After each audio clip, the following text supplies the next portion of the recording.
ಶಾಲೆಗೆ ಚಾಕು ಮತ್ತು ಕತ್ತಿ ಹಿಡಿದು ಬಂದ ಪ್ರಾಂಶುಪಾಲೆ, ವಿದ್ಯಾರ್ಥಿಗಳಲ್ಲಿ ಆತಂಕ.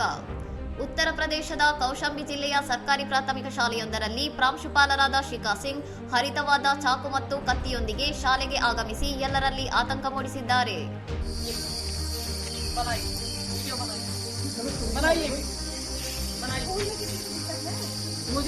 ಶಾಲಾ ಆವರಣದಲ್ಲಿ ಶಸ್ತ್ರಾಸ್ತ್ರಗಳನ್ನು ಹಿಡಿದುಕೊಂಡು ಓಡಾಡುತ್ತಿದ್ದ ಪ್ರಾಂಶುಪಾಲರನ್ನು ಕಂಡು ಕಂಗಾಲಾದ ಸ್ಥಳೀಯರು ಮತ್ತು ಶಿಕ್ಷಕರು ಕೂಡಲೇ ಪೊಲೀಸ್ ಹಾಗೂ ಶಿಕ್ಷಣ ಇಲಾಖೆಯ ಅಧಿಕಾರಿಗಳಿಗೆ ಮಾಹಿತಿ ನೀಡಿದ್ದಾರೆ. ವಿಚಾರಣೆಯ ವೇಳೆ ತಮಗೆ ಅಸುರಕ್ಷಿತ ಭಾವನೆ ಕಾಡುತ್ತಿದೆ ಎಂದು ಸಮರ್ಥಿಸಿಕೊಂಡಿರುವ ಸಿಂಗ್ ತಮಗೆ ಯಾರಿಂದ ಭಯವಿದೆ ಎಂಬ ಬಗ್ಗೆ ಬಹಿರಂಗಪಡಿಸಲು ನಿರಾಕರಿಸಿದ್ದಾರೆ.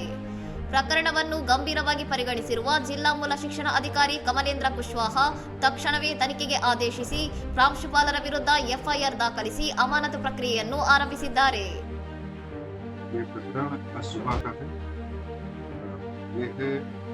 कौशाम्बी के ब्लॉक गढ़ा के अंतर्गत प्राथमिक विद्यालय लुटिया की इंचार्ज प्रधानाध्यापक श्री शिखा सिंह द्वारा चाकू चापड़ की घटना से संबंधित ಶಿಕ್ಷಣ ಸಂಸ್ಥೆಯಲ್ಲಿ ಭಯದ ವಾತಾವರಣ ಸೃಷ್ಟಿಸಿರುವುದನ್ನು ಖಂಡಿಸಿರುವ ಅಧಿಕಾರಿಗಳು ಇಂಥ ವರ್ತನೆಯನ್ನು ಸಹಿಸುವುದಿಲ್ಲ ಹಾಗೂ ತಪ್ಪಿತಸ್ಥರ ವಿರುದ್ಧ ಕಠಿಣ ಕ್ರಮ ಕೈಗೊಳ್ಳುವುದಾಗಿ ಎಚ್ಚರಿಸಿದ್ದಾರೆ.